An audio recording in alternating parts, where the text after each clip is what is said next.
justice is inevitable. And our responsibility, even if we have the smallest of means, is to resist oppression everywhere.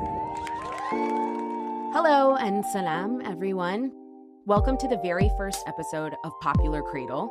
This is a new podcast about Palestine, Palestinian history and politics, Palestinian resistance, the struggle for Palestinian liberation, and in particular, it's about all of those things from our vantage point in the far diaspora.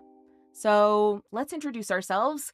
My name is Rhiannon. I am Palestinian American. I was born and raised in Texas. My day job right now is as a lawyer. Most of my career has been spent representing people in the criminal punishment system. If you recognize my voice, I'm on another podcast that provides left critique of the U.S. Supreme Court and the conservative legal movement. And I'm also an organizer with Palestinian Youth Movement. Mohammed, you should introduce yourself. Hi, I'm Mohammed, or Mohammed for those who don't hear Arabic. I'm a Palestinian American born and raised in Texas as well. My day job is also, unfortunately, a lawyer, though I'd like to think that organizing is my real line of work. Yeah. I'm not on another podcast, but I'm here also as an organizer with the Palestinian Youth Movement and excited to delve deeply into Palestinian history and politics with you all. Yara, what about you? I'm Yara. I'm also an organizer with the Palestinian Youth Movement and apparently the only not lawyer on this podcast, although that was once my dream job, but now... We call y'all laymen's. When in reality, she's smarter than the both of us. I'll take it. I am a PhD student and I'm based in Toronto, Canada. I'm also Palestinian from Safed in Palestine, but was born in Lebanon, which is the story of so many Palestinians exiled from their land and born in neighboring Arab countries. Mm-hmm. I'm really looking forward to using this podcast to learn the things that I'm actually really excited about, which sometimes my PhD doesn't allow me to do. And so getting to engage Palestinian histories of resistance with you all. So amazing. I feel really honored to be doing this project with both of you. So turning to what we're doing on this podcast, as Palestinians, each in our own particular context, the three of us, we could have the entire first 10 episodes of this podcast be just about our own life stories and what brought us into organizing in the struggle for Palestinian liberation. Totally. We could talk about what periods of radicalization we went through that brought us to this moment. But I think all of that will be revealed soon enough. The reason why we're starting this project is the moment that we're in right now. It's a moment of mass devastation and genocide. It's a moment of violent repression, but it's also a moment of mass mobilization and resilience and resistance from Palestine to where we are in North America and all over the world, right? So this project is about intervening in the mainstream narratives right now about all of those things. And by intervening, we mean we're not just going to call out narratives that are dehumanizing or outright erasing Palestinians, but also fill that huge gap affirmatively with our own dialogues, our own ideas, experiences, studies. And so we'll be historicizing the Palestinian struggle, reframing Palestinian politics beyond a simple victimhood or terrorist dichotomy. And we'll also be providing vocabularies and arguments in the service of a revolutionary Palestinian national liberation project. So if you're listening, some of those words might be unfamiliar to you, right? But if you found this podcast, you are in the right place. You are welcome. And this podcast is an invitation to engage with these ideas because, as we'll be talking about throughout, engaging with the Palestinian liberation struggle is engaging with global anti-imperialism, anti-colonialism, and a struggle for all oppressed peoples towards a just future. Mm-hmm. Our struggles, obviously, are connected. So you are welcome here. If, like us, you're a young Palestinian or Arab person in far diaspora, you're welcome here if you're just a person who feels like you've been recently radicalized by witnessing an 8-month-long genocide. Or maybe you're someone who may just be interested in learning Palestinian history beyond the kind of superficial and incomplete or outright racist history the mainstream is portraying right now.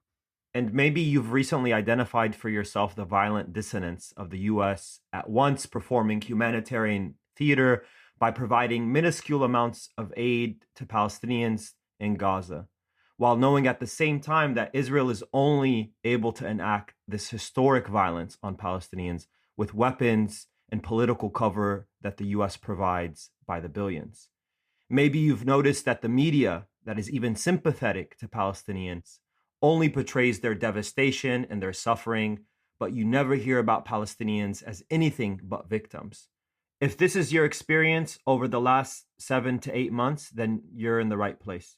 We're here to arm ourselves and our movement with knowledge and reorient ourselves towards liberation. So with that, let's get into this.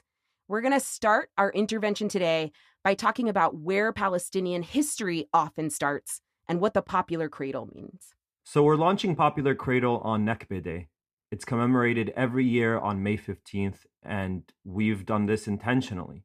And if you aren't familiar with the term Nakba, it refers to the period in Palestinian history of 1947 to 1949. It describes the process of mass expulsion, of dispossession and displacement of the Palestinian people in order to establish a Jewish majority state on historic Palestine. The Nakba is often articulated as the starting point of Palestinian history. But we believe that actually the story should not start with our victimization as a people, but instead with our resistance to colonialism and Zionism. We believe that this reframing, the re-articulation of our starting point as resistance, allows us to fully capture our agency, to center our rights to self-determination, the right of return, and the strategies and goals of our movement. And so, Yara, I think I'd like to hear from you especially about why you believe we should start at this point at resistance and not victimization. I think one of the things that we're trying to intervene against in this podcast is the victimization narrative. Mm-hmm. The way in which even now, in a moment of heightened interest in Palestine, so many people seem to be taking up Palestine in a kind of flat humanitarian way, rather than through understanding this as a national liberation struggle. And I know for me, when I was first learning about Palestine as a young Palestinian, one of the things that I was very confused by, but I don't think I ever voiced in these family conversations, was why did we leave? And it wasn't until I learned about the Great Peasant Revolution of 1936 to 1939 that it all changed for me, to be able to understand our people not through a victim narrative, but through a narrative or an angle of revolution.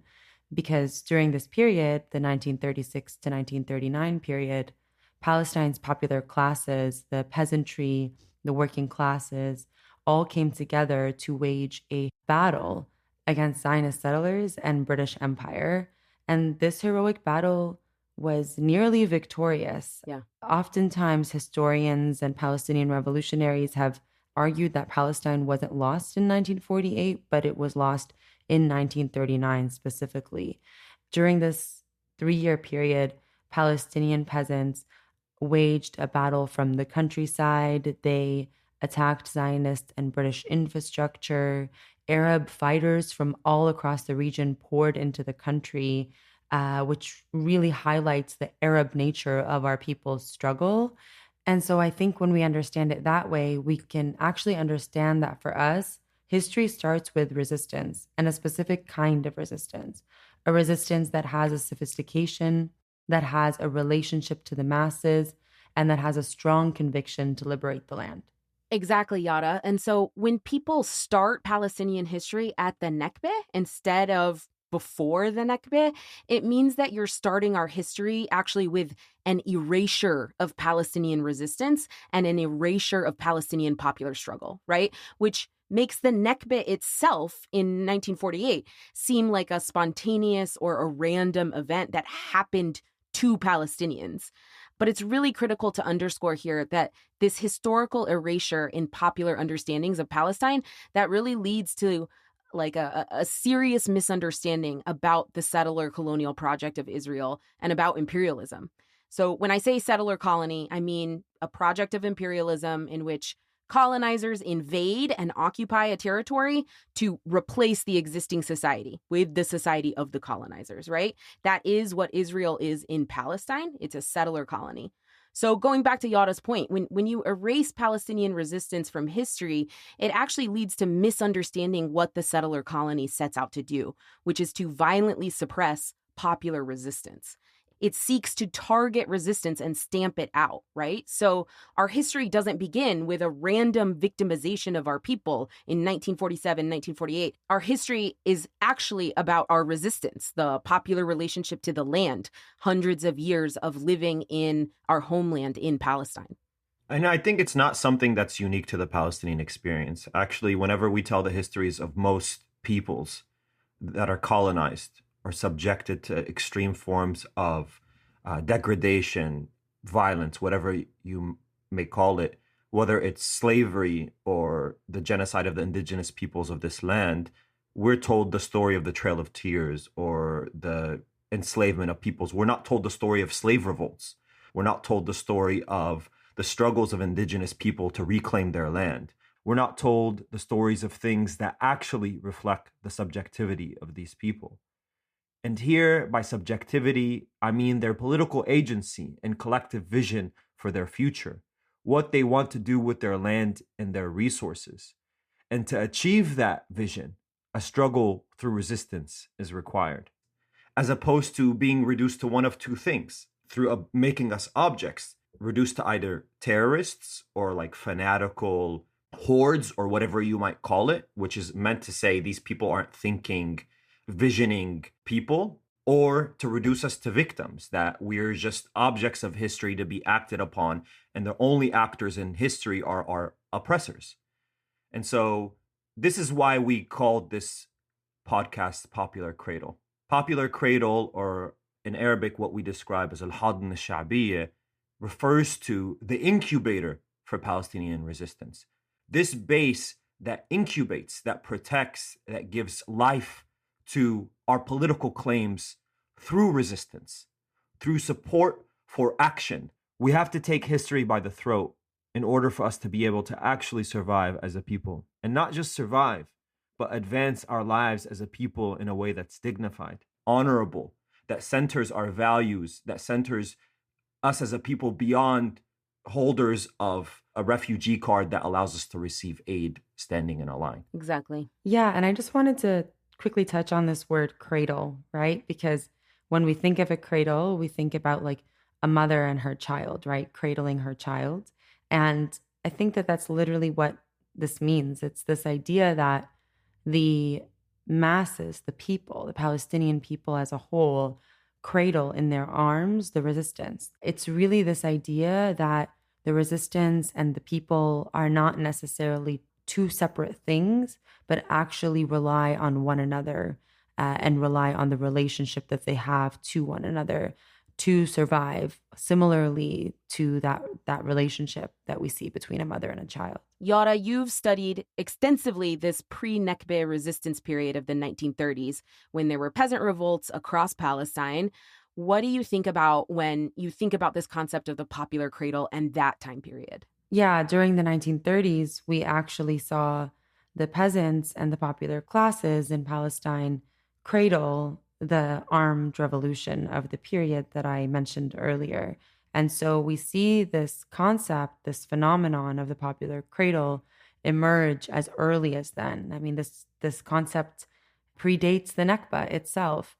During this time, we had the British Mandate period, which meant that the British and the British colonial officers that occupied our land were facilitating large amounts of Zionist settlers into the country and building settlements that were displacing Palestinians off of the land. And so there was a population that had largely been rural that was being taken off of the land, being pushed out of their villages and homes, and was choosing to pick up arms. Mm-hmm. And during this period, what we actually saw was the peasants who were enlisting in the battle and who were fighting were supported by the Palestinian masses, by the people both in the villages and in the cities. And one of the stories that we hear about this period is that when fighters would be martyred, when they would be killed by British soldiers, oftentimes what the British would do is they would go to a village that they suspected was a village that was working to support the peasantry, and they would display the body of the martyr, of the fighter, in front of the village in attempt to try to lure maybe a mourning mother, a mourning father, someone from the family to react.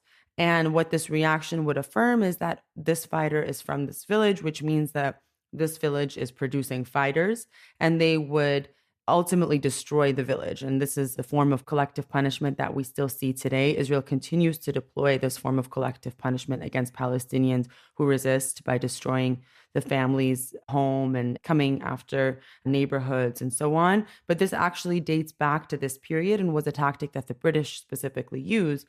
But what was remarkable about what the Palestinians would do is that you would have families basically just hold it in and not react. This sort of personal sacrifice, this familial sacrifice in service of the revolution, because this is one of the ways that they showed their support for the armed revolt.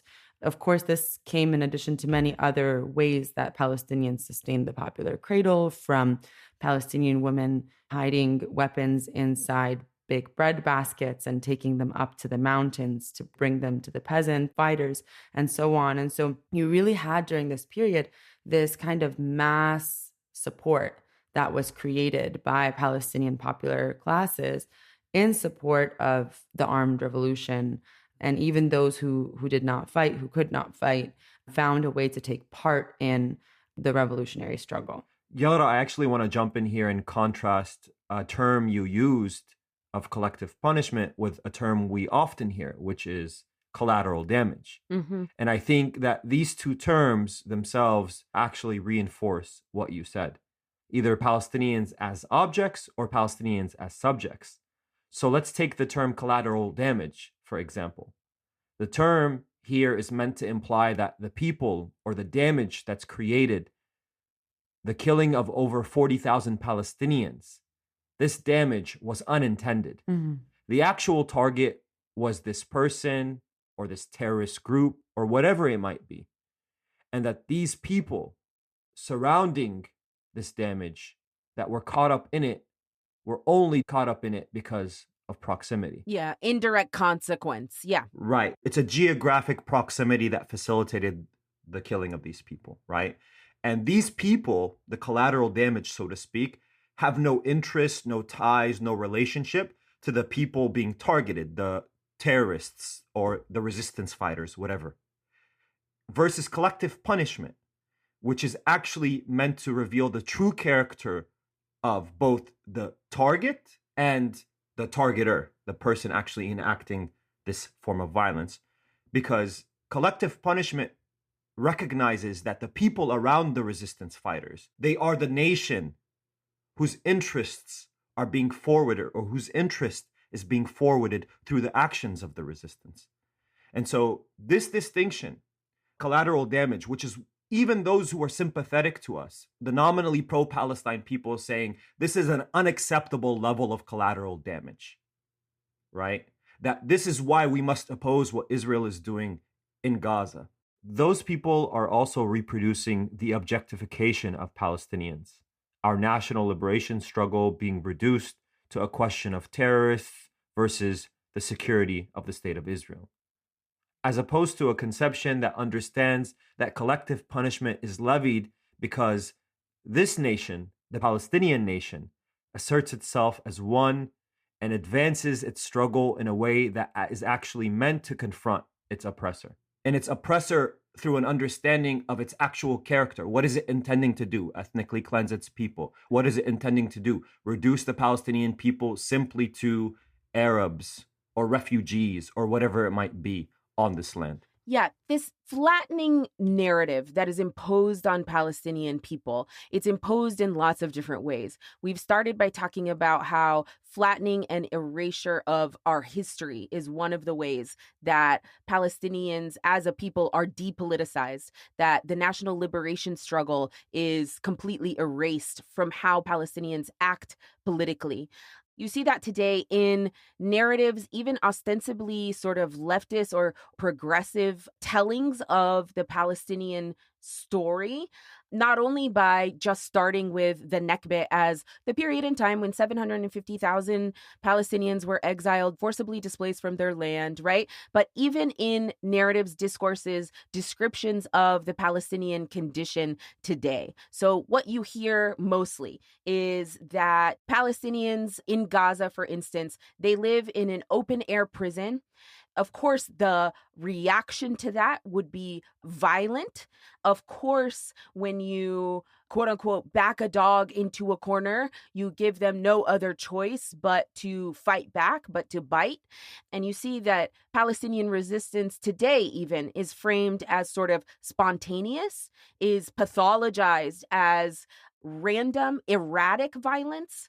And again, you're getting that flattening and erasure of real strategy of Palestinians as political agents, as a project of national liberation, and how Palestinian resistance forms, struggles, takes action with national liberation as the ultimate goal. Yeah, exactly, Rhiannon. One of the things that I was really struck by as I learned about this period in the 1920s and 1930s is just how deliberate the peasant revolution was. I mean, it wasn't just some kind of random reaction where the peasantry just one day in 1936 picked up arms and revolted, but actually that people had been actively preparing for armed revolution in a various number of ways, ideologically, militarily, and so on, for over 10 years prior to the start of the revolution.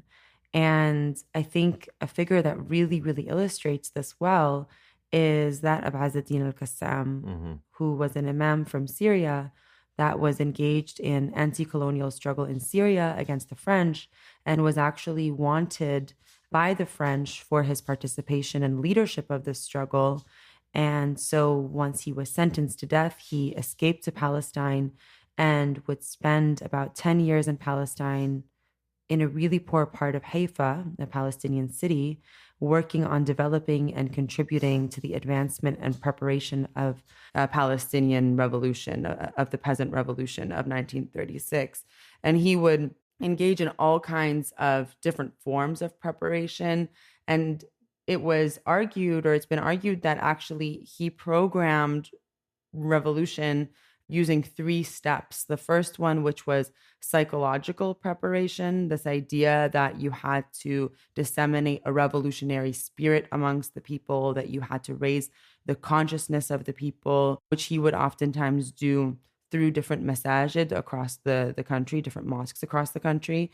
And then the second was a military preparation, which was the formation of secret underground cells across Palestine that would begin to smuggle arms into the country and engage in preparation and do small kinds of attacks against Zionist settlements and against British police officers as a means of testing their level of preparedness. And then, of course, the third phase being the armed revolution itself. And what's interesting about this is that this kind of calculated preparation that took place, we saw that it actually took place during this period from as early as 1925.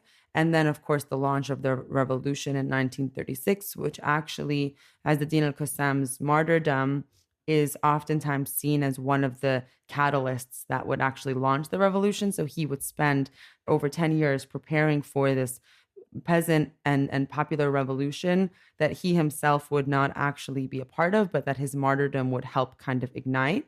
And what's interesting, not only as we think about the relationship between history and the present, is that not only do we see a continued kind of preparation that takes place at the level of the Palestinian resistance today. I mean, that's one of the contributions of this podcast. Like you said, Rhiannon, is we want to disrupt the idea that Palestinians are simply just engaged in some kind of like reactive, spontaneous struggle by studying and understanding the Palestinian resistance and its developments and its preparation. But on the other side as well, there's the very direct connection from this period to now. And there's so many stories that could illustrate how Azzeddin al-Qassam continues to play a role in popular culture and in the resistance today. But perhaps the most obvious is the fact that Hamas's military brigades are in fact named after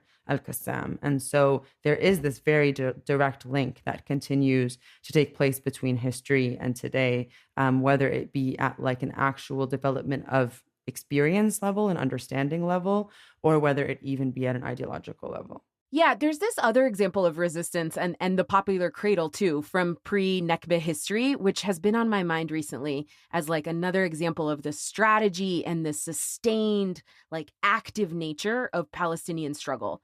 So back in the early 1920s, the British mandatory government in Palestine awarded an exclusive contract for the development of the electrical grid in Palestine that was awarded to a Zionist settler. So the Zionist settler started this electric company called the Palestine Electric Corporation.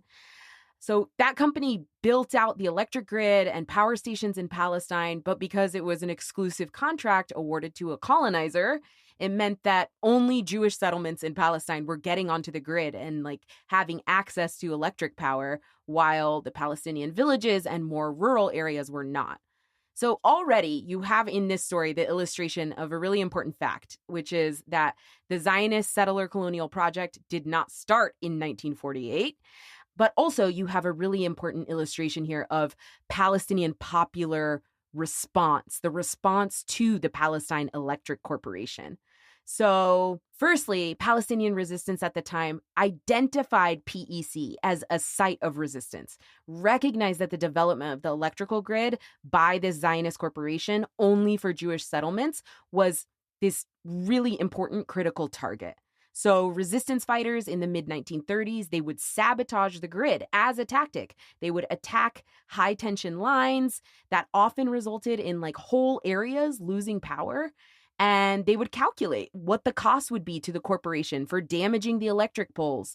They would calculate the resources that would be needed to be spent on security forces to protect the power stations, security forces that had to be used as escorts for the repairmen who would need to fix the damaged poles, right?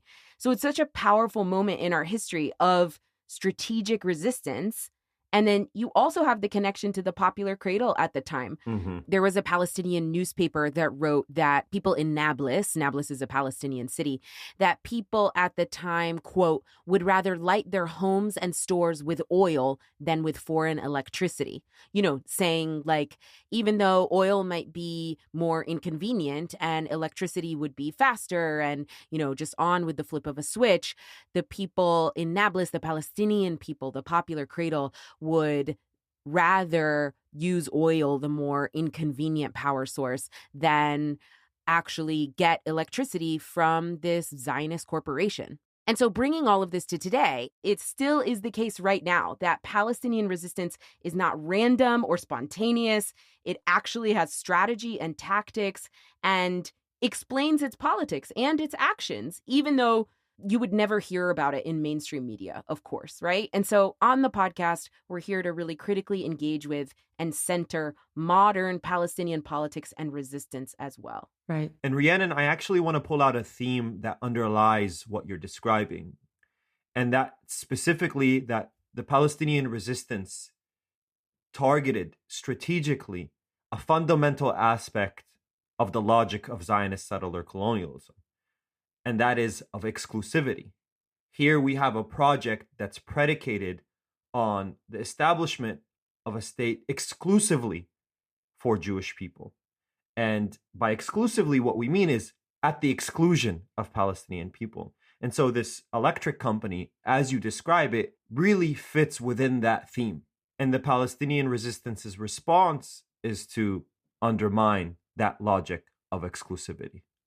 And the flip side of this also relates to our own understanding of the nature of Zionism and its intentions for Palestine, right? So to the extent that someone even wants to articulate something sympathetic about Palestinians, it's described in a way of what Israel is doing is excessive. It's disproportionate, right? Yeah, what Israel is doing is excessive, disproportionate. And while Israel has a right to defend itself, is how it's articulated, it should not have gone about it in this way. This is the most sympathetic reading that we have. But this completely disguises the character of the enemy Palestinians are facing. Right. And going back and studying the history and understanding why Palestinians came up with certain concepts or strategies or instilled within our people a certain ethos is related directly to the enemy that Palestinians were facing. Exactly. It's tailored. Yes, it's tailored. Not just that this enemy was violent, right? Not that Palestinians needed to defend themselves from a violent project, but that this project itself, the project of Zionism, instituted itself in a very specific way, according to a very specific logic that required a resistance that actually targets that logic. And I think your story highlights that. And that's true from the very beginning. Exactly. Whether it's the attempts by Zionist settlers to effectively exclude Arab workers from the labor market, whether it's the fact that Zionist settlers, through the utilization of both Ottoman rule, Ottoman laws, and British laws, displace and dispossess Palestinian peasants from their land, peasants who have been working this land for decades, for generations. All of that then required a form of organization and a form of resistance. Mm-hmm.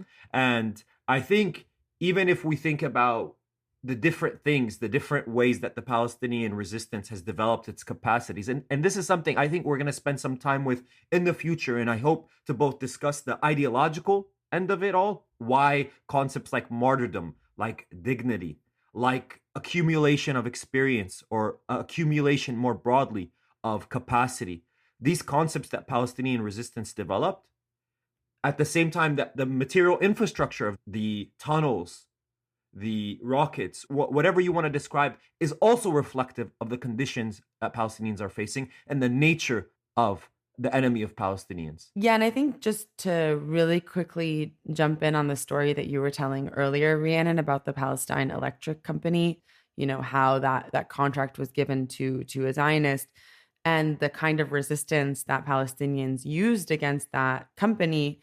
What was really interesting for me as someone who also quite likes geography, I guess, really embarrassing, but whatever, I'll say it. I like geography. What was really interesting about that for me was that there was a specific area, which was the Jenin, Tulkarem, and Nablus kind of triangle. Those are 3 cities, 3 towns in Palestine. Yes. Exactly. Yes. And that little triangle was actually where some of the most militant and aggressive forms of targeting of the Palestine Electric Company and also Zionist British infrastructure more broadly took place. And it was so aggressive that actually the British in their archives talk about this as the Triangle of Terror. And it was sort of a red zone where it was really risky for the British and the Zionists to enter. Like, this is the level of kind of military preparation and sophistication that the Palestinian peasantry of this period was using, that the head of world imperialism of the period, the British, were terrified by what was taking place in this triangle. And one of the things I love about this whole concept of reclamation of history is actually that, many, many decades later, a Palestinian who many of us may have heard of by the name of Bassel al-Araj, who was a Palestinian writer and intellectual and revolutionary that was martyred actually just a few years ago, he actually renamed this triangle the Triangle of Fire as part of kind of this idea of reclamation. And he would spend a lot of time actually taking people on tours to Jenin, the camp of Jenin, as a way to study Palestinian history in relation to resistance and geographic spaces and so on. And the funny thing, I think, is that we had a long back and forth between the 3 of us over our podcast name, and the 2 choices that we had, or the debate was between Triangle of Fire and Popular Cradle. And obviously Popular Cradle won, but for a while we were pretty close to titling the podcast Triangle of Fire for the very same reason, this idea of like a reclamation of resistance history. Forever in our hearts. I'm sure there's going to be an episode titled Triangle of Fire. Definitely. For sure there is. Because as I'm sure you all know, the Triangle of Fire is still the Triangle of Fire to this day, and it actually reflects the hottest and most impactful pockets of Palestinian resistance within the West Bank. That's right. And the fighters that are within the camps of these three cities, including the old cities, they're still giving the Israelis hell in terms of struggling against occupation. Right. Yes. And our people's struggle in Palestine is relentless and it's ongoing and it will last as long as necessary until liberation. And it makes me think, too, about our role in the struggle today, even from our positioning in the far diaspora. You know, this history that we're talking about really helps to ground like my own politics and what I'm witnessing in this present moment. And it's another really important undertaking of this podcast project, I think, is actively exploring what our role is, what our responsibility is in the advancement of the Palestinian liberation struggle, even here in North America. You know, there are so many lessons and experiences in history that guide our path forward. One of the roles of the Palestinian diaspora and the Palestinian struggle more broadly, wherever it finds itself geographically, is to contribute our own learnings, our own experiences, the concepts that have been developed, rooted in an actual practice, historically and contemporarily, to all of us who are struggling for a better and just future. And I think that the Palestinian diaspora, on the one hand, has a duty and a responsibility to develop struggle, develop confrontation with imperialism and colonialism and the diaspora in a way that supports and advances our people's struggle for liberation.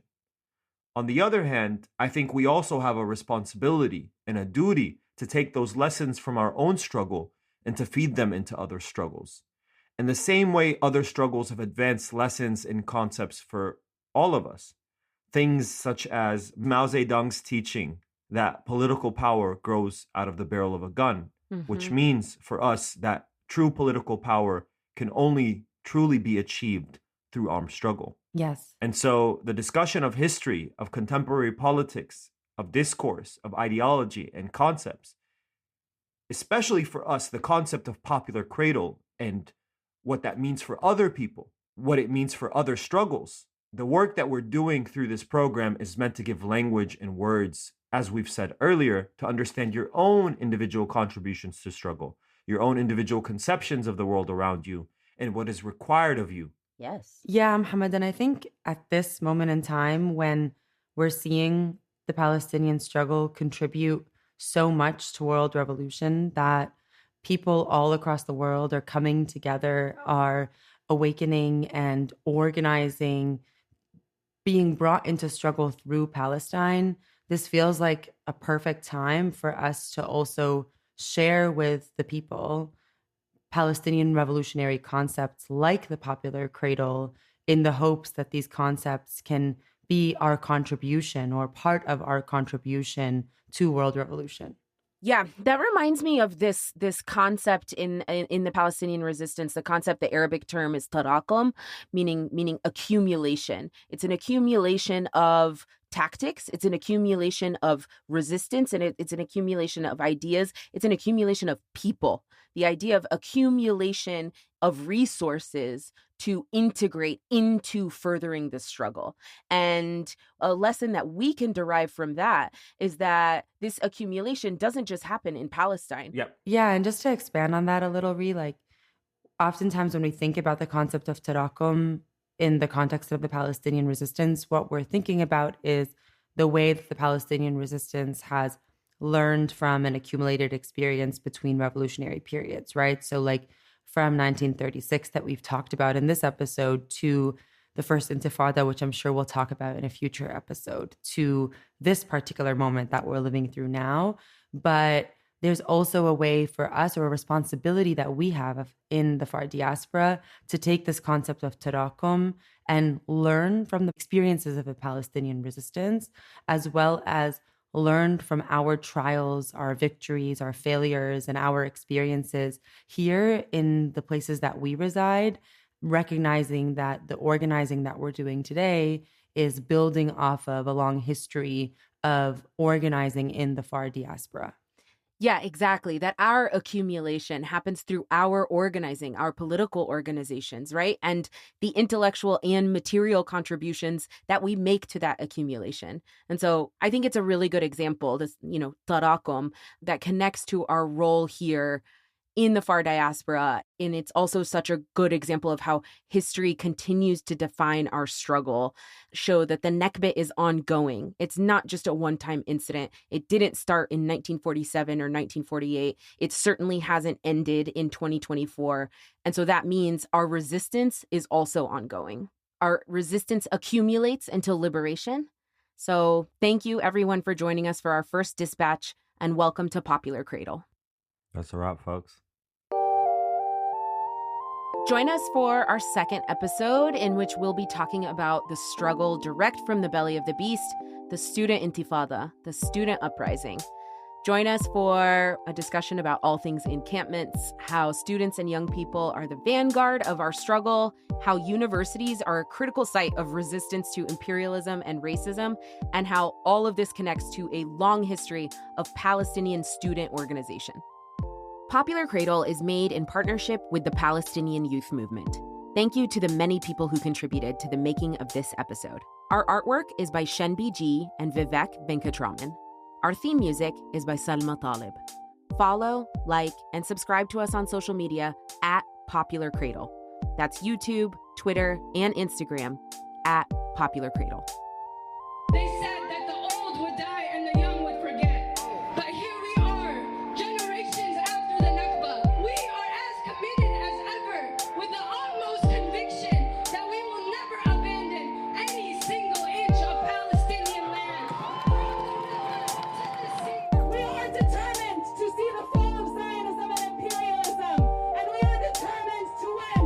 We will weather all your attempts to cut us down. And just as the sun rises, we too will continue to rise until Palestine is free.